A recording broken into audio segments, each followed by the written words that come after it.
And now Chrysler presents Plague from Space, starring Gene Raymond.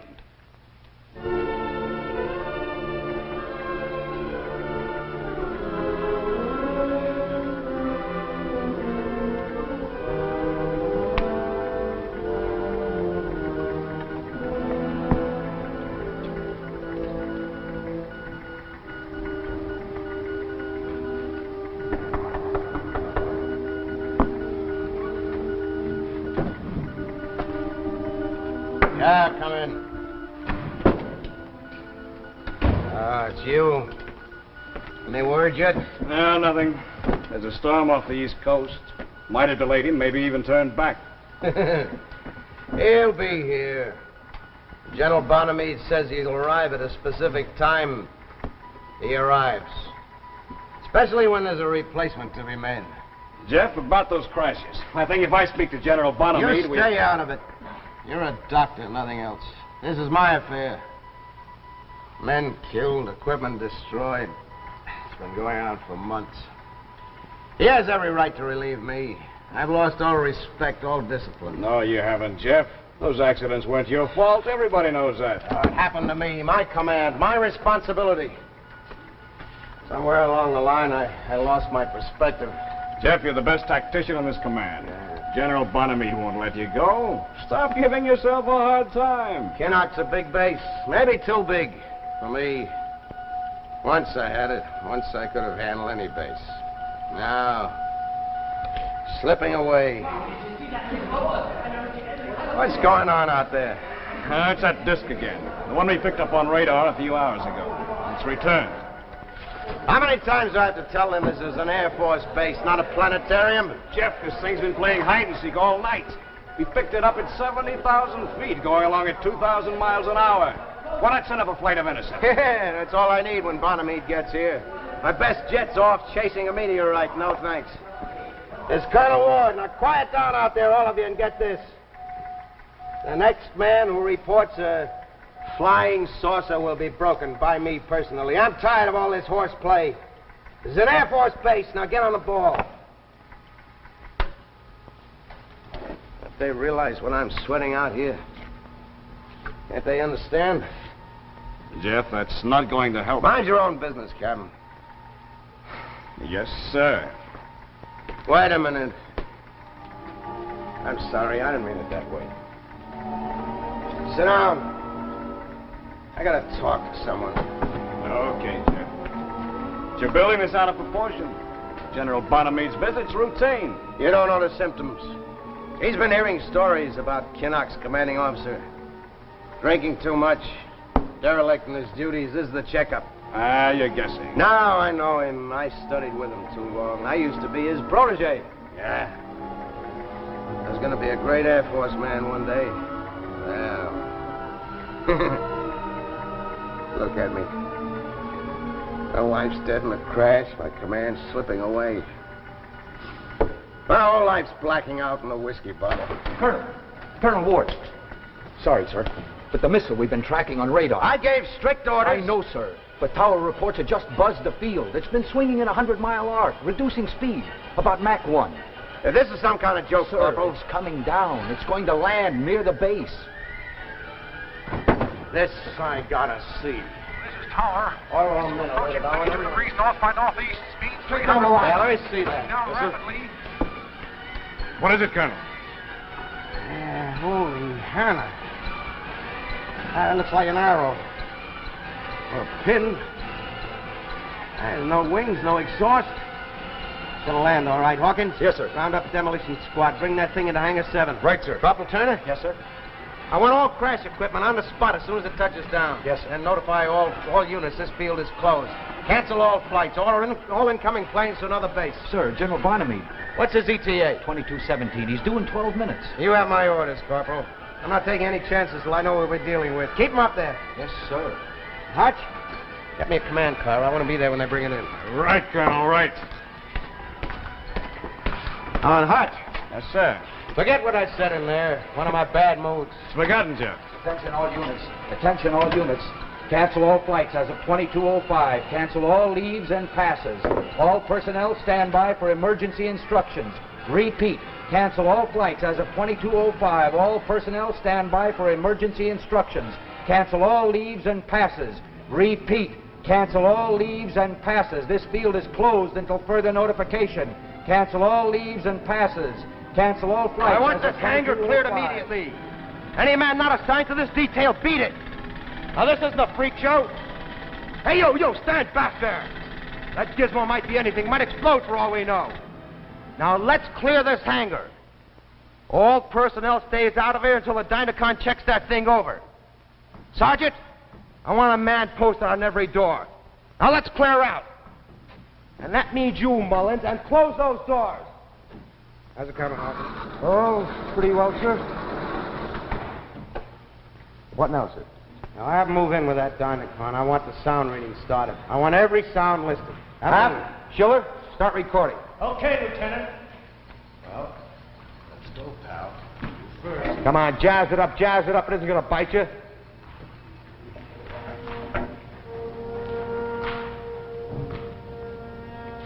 What do you make of it, Hawkins? Well, it isn't one of ours, that's for sure, sir. No airfoils, no rocket tubes. First Dynacon reading negative.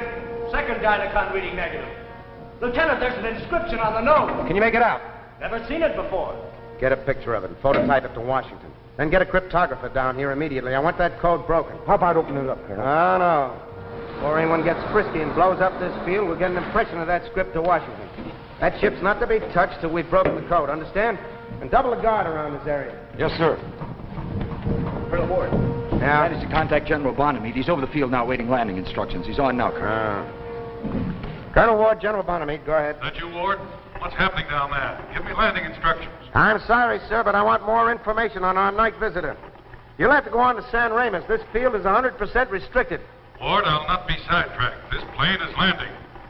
Now, get this, General. I've notified Mats and Flight Service. If you touch a wheel to Kinnock, I'll have to slap you in the guardhouse. I'm still CO here. I'm not taking any risks till I know what we've got. Hawkins, get me down the floor. I'll break you for this, Ward. You'll be relieved of command as soon as I get back to Washington. I promise you that. I'm sorry, General. The orders still stand. Over and out. All right, carry on. It's my show from here on in. Yes, sir.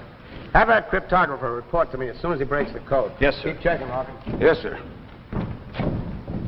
It's just midnight. Okay, you guys. Let's get those Dynacon readings speeded up. What do you think this is, a tea party? And get that mesmerscope ready. I want you to check every vibration. Now, come on. Get the lead out.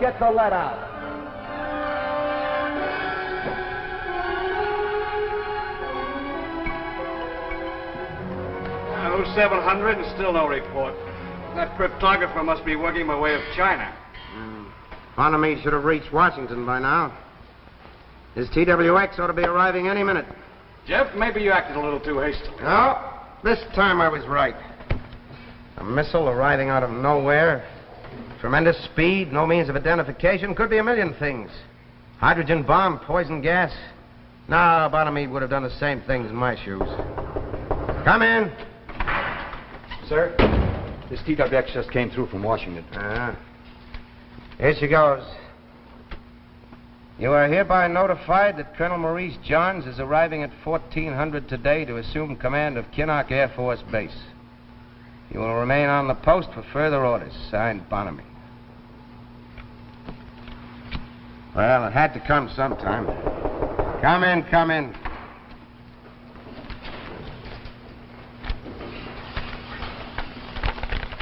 Photography? Yeah, about time.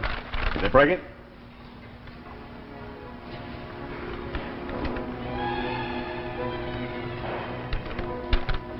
Here, read that. Are they sure about this? These boys know their business. From another planet. It's impossible. It couldn't happen. Corporal? Yes, sir. Get this off General Bonamede.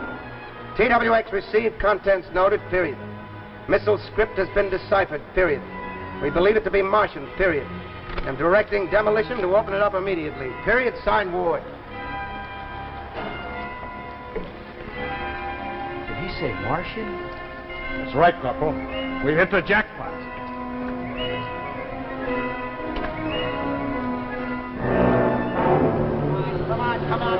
that baby's back. We ain't got all day. It's been on over an hour. That metal's hard. The drill keeps rusting. Well, take to your fresh oil. Any luck yet, Hawkins? Should be soon, sir. That metal's like nothing I've ever seen. Lieutenant, I think I found something. It's a door.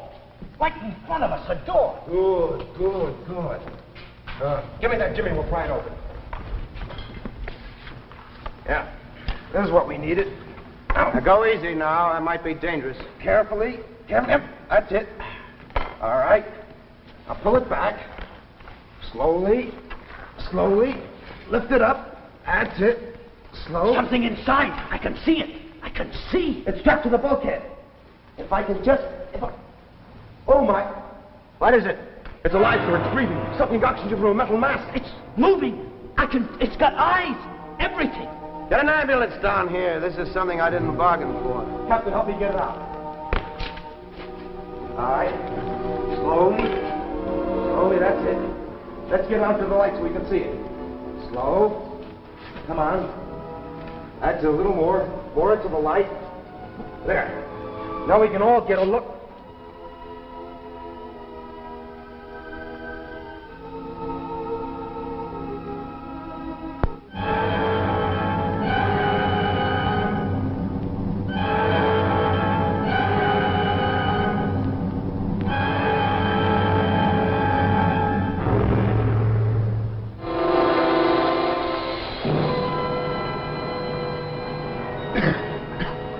Ladies and gentlemen, I have the honor to present Admiral Harley Cope, representing the Commander-in-Chief of the Veterans of Foreign Wars, Mr. Toby Stern, President of the Jack Chrysler Manufacturing Corporation, and Mr. F.E. Maslin III of the C.H. Maslin & Sons. Mr. Stern, Mr. Maslin, it is a pleasure on behalf of the 1,250,000 members of the Veterans of Foreign Wars of the United States, all of whom served overseas, to present to Tales of Tomorrow this loyalty award instituted this year in connection with the observance of Loyalty Day, May the 1st. It attests our appreciation of your program's contribution to a better America. The Loyalty Award reads as follows. Veterans of Foreign Wars of the United States, Loyalty Award presented to Tales of Tomorrow in recognition of the commendable public service of this outstanding science fiction television program in helping to broaden through its eminent dramatic presentations the American family's knowledge and understanding of modern science, setting an example of loyalty to our nation, its aims and ideals. Signed, Frank C. Hilton, Commander-in-Chief, dated Loyalty Day, May 1st, 1952. Mr. Maslin, may I congratulate you, sir? Thank you, Admiral Cope. It is with real pleasure that I accept this award on behalf of the associates of C.H. Maslin & Sons and the many thousands of loyal dealers from coast to coast.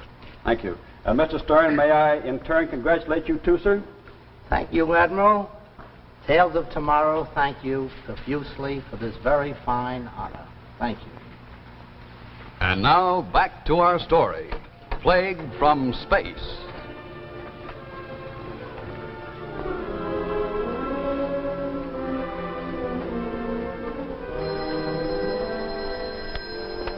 Colonel Ward. Yes, I got the x-rays an hour ago. What do they mean? What? How many?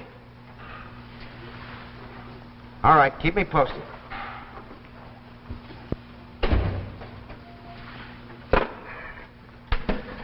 That was Hutchinson at the hospital.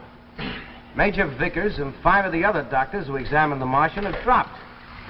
They're having convulsions. I know, Colonel. 3 of my men conked out. It's spreading all over the field. What about the missile?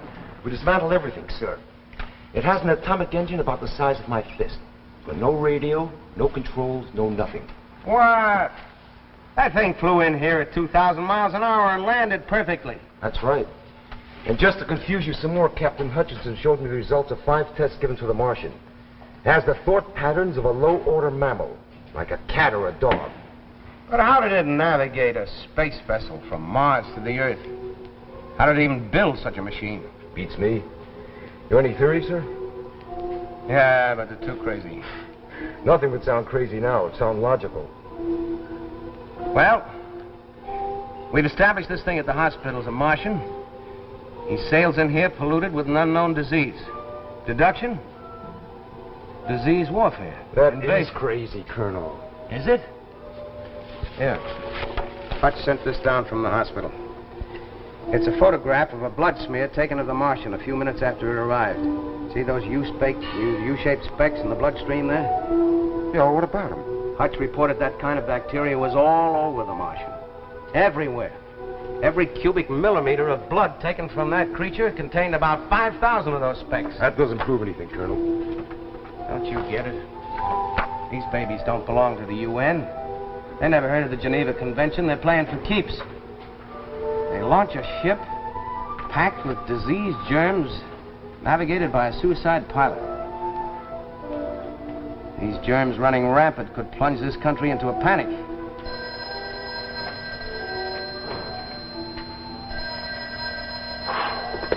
Colonel Ward.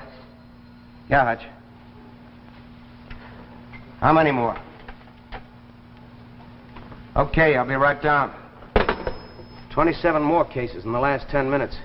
16 dead. Turner, you better get back to hangar. Corporal, contact General Bonamede. Tell him this field is quarantined. I want an airdrop.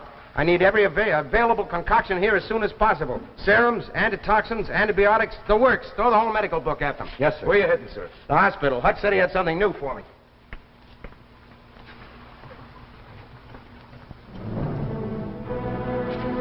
So, you see, Jeff, the last blood count shows no trace of bacteria. The germs have vanished, and the Martian is convalescent. That means you got it beat. 15 hours and you got it licked. No, I'm afraid you're wrong, Jeff. This is more serious than we ever expected. What do you mean by that? You just told Do me. you know what an electroencephalograph is? Well, never heard of it. It's a machine that records electrical pulsations of the brain. This morning, we used it on the Martian. Any results? Enough to know that there's little chance of any one of us coming out of this alive.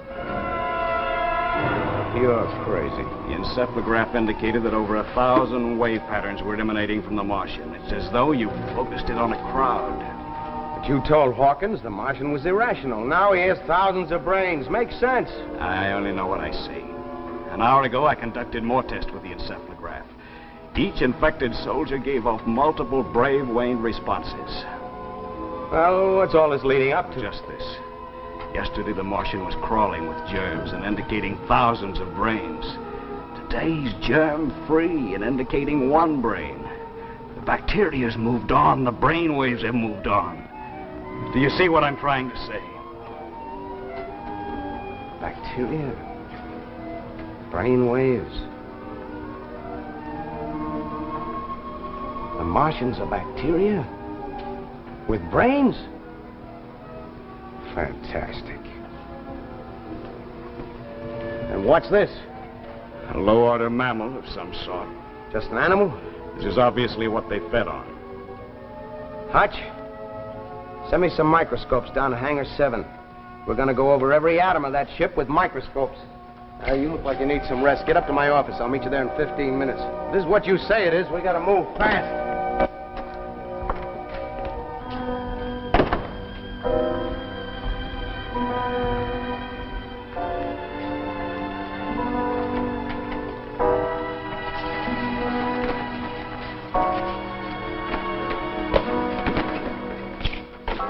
What's the matter with you? Nothing, sir. I want a messenger down here on the double. Yes, sir. What's wrong with you? You sick? Sir, in your office. Captain Hutchinson, he's dead. Hutch? Dead. It's contagious. We've got to get away. Get control of yourself now, Corporal. Look, outside they're all dropping. I've seen them. 100 men dead. I've got to get out of here. Nothing safe here. Now, wait a minute, Turner. There's a guard posted at every exit. They'd kill you as soon as you tried to get away. No. No, I want to live. We gotta keep the germs here isolated. I don't care. I don't care. This is my life. I don't want to die. Look, Colonel, let me get away. We can escape. Escape! Turner, come back here. Don't be a fool. Turner! Turner, come back here. Stop, Turner! Stop!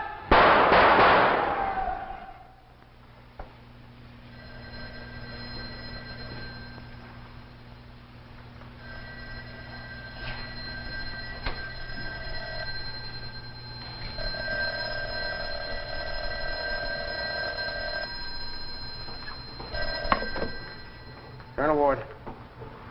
Yes, Sergeant Morgan. Did you use the microscopes? Just as I thought. Sergeant, how many men left in your unit? Hawkins, too, huh? All right, keep me posted, Sergeant.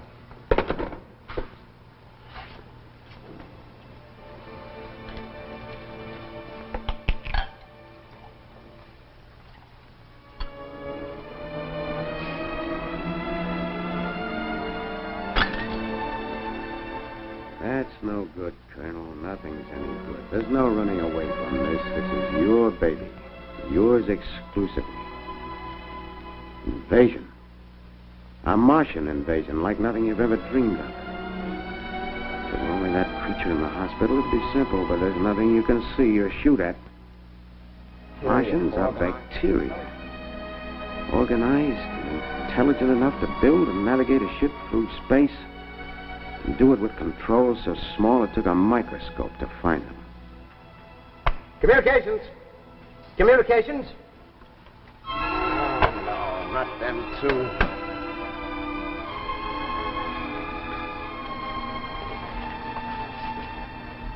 Bacteria, bacteria.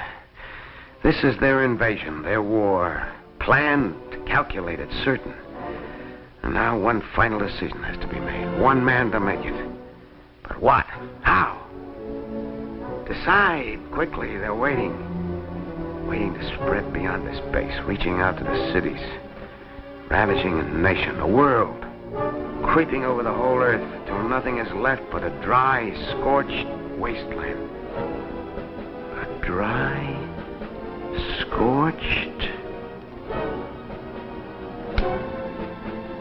Live Martians, dead Martians. That's the only way. Get me General Bonamede at the Pentagon and make it fast. It's urgent.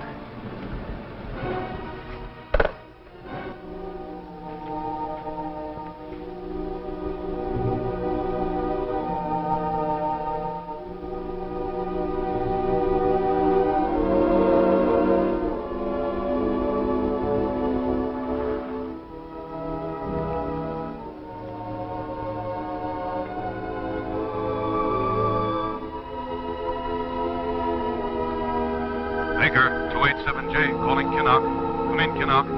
This is General Bonamede and Baker, 287J. Can you hear me? We're approaching Kinnock Air Base. Over. Baker, 287J, calling Kinnock. Is Colonel Ward there? Are you getting me, Jeff? Kinnock Field.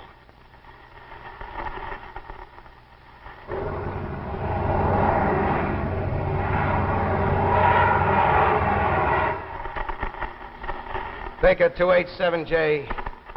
This is Colonel Ward. You're coming in loud and clear, General. What's your position? Passing Boulder Range, Jeff. Altitude 36,000. Should be reaching you in 3 or 4 minutes. How many men left? Last count came in 2 hours ago. 13. 13 out of 2,000. How are you feeling, Jeff? Never mind about me. Just make sure you get directly over the field. Jeff, listen to me. There's not much time. Are you sure this is the only way? The only way. Here you play now, General. You're right on schedule. Jeff, listen. The whole country knows what you're doing. This sacrifice won't be forgotten. I promise you that, Jeff. Jeff.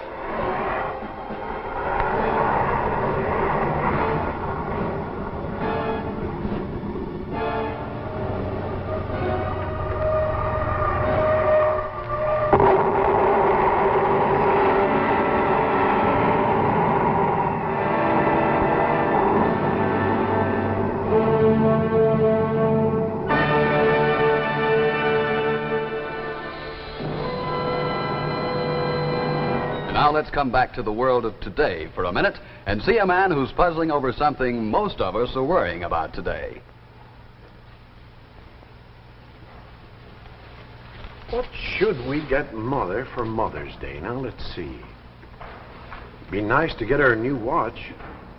It'd be wonderful to get her one of those new bracelet watches. She'll love that. Oh, but a bracelet watch costs $50. That's too expensive. We can't afford it. Hold on, you can afford it. And here's how. Just take Mom's old watch to your jeweler and have him put on this new Golden Fantasy watch bracelet by Chrysler. Why, it's like magic. It immediately transforms her watch into a beautiful new bracelet watch. But you don't pay $50. You pay just $9.95 for the Fantasy watch band. You save at least $40. And you give Mother the newest, most glamorous fashion of today. Now, here's a close look at it. The new Chrysler band that really becomes part of her watch, that makes it high fashion and a true bracelet watch. It's Golden Fantasy by Chrysler. Now notice this. These bands expand. So when you wear a Fantasy, you get all the safety and comfort of an expansion band. And practical, when you do household tasks, that expansion feature lets you slip Fantasy up, out of the way. And Golden Fantasy costs only $9.95. Federal tax included. Less than many ordinary bands. So, go to your jeweler. Let him make Mom's old watch into a new bracelet watch. With Fantasy by Chrysler. The preceding program, originally telecast by ABC in New York, has come to you by special video recording. This is ABC, the American Broadcasting Company.